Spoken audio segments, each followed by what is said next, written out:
डोटासरा ने 10 अगस्त को सावरकर को लेकर बड़ा बयान दिया, जिसके बाद से उनकी पार्टी में ही असमंजस की स्थिति पैदा हो गई।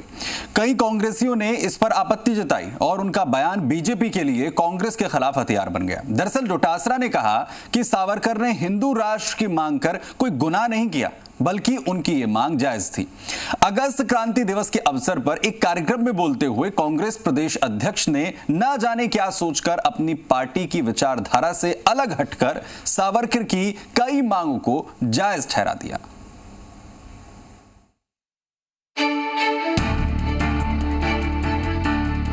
राजस्थान की राजनीति में एक बार फिर भूचाल आ गया पीसीसी चीफ गोविंद सिंह डोटासरा के 10 अगस्त को दिए एक बयान से।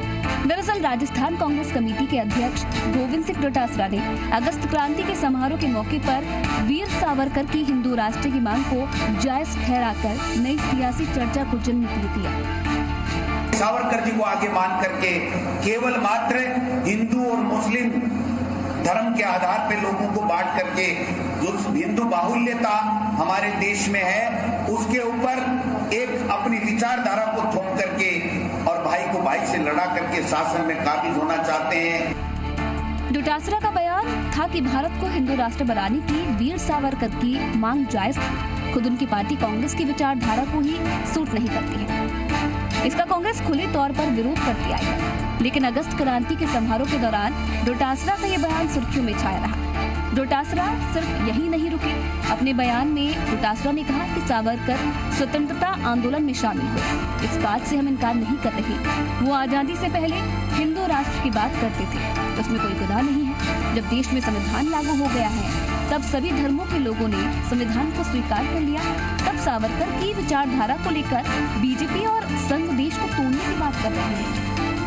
हमारा देश आजाद हो गया, हमारा संविधान लग गया और उसके बाद में सब धर्म जाति के लोग सबको सब जब इस देश में रहने के लिए हमारा संविधान को स्वीकार कर लिया, उसके बाद में उनकी उस विचारधारा को लेकर के भाई को भाई से लड़ाने का ये षड्यंत्र भारतीय जनता पार्टी और आरएसएस करता है, उसके हम लोग खिलाफ हैं।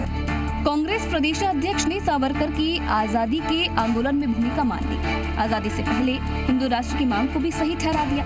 डोटासरा का ये बयान कांग्रेस के लाइन से मेल नहीं खाता। कांग्रेस का हर नेता अब तक सावरकर को अंग्रेजों का जासूस कहते रहे हैं। सावरकर की आजादी के आंदोलन में भूमिका को कांग्रेस सिरे से नकार देती है।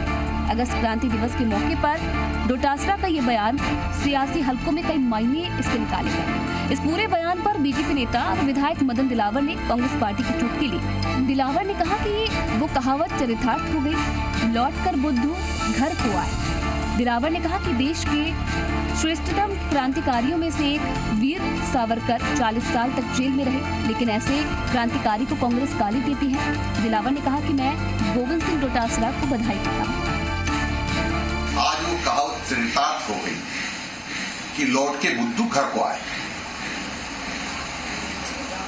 देश के श्रेष्ठतम क्रांतिकारियों में से एक वीर सावरकर जी, जो 40 साल तक जेल की शिक्षा को पीछे रहे, ऐसे क्रांतिकारियों के लिए ये कांग्रेस हमेशा गाली देती रही, वीर सावरकर जी को अपमानित करती रही और हिंदू राष्ट्र बनाने वालों को या हिंदू राष्ट्र की बात करने वालों को इन्होंने बहुत अपमानित किया। आज मैं बधाई देना चाहता हूं गोविंद सिंह डोटासरा जी को। बीजेपी ने डोटासरा के बयान का हवाला देकर सावरकर और हिंदू राष्ट्र के मुद्दे पर कांग्रेस को खूब घेरा। सावरकर को लेकर कांग्रेस शुरू से ही हमलावर रही है। स्कूली पाठ्यक्रम में सावरकर को पढ़ाए जाने को लेकर कांग्रेस ने राष्ट्रीय स्तर पर विरोध किया था और राजस्थान में भी कांग्रेस ने बीजेपी पर शिक्षा का भगवाकरण के आरोप लगाए थे।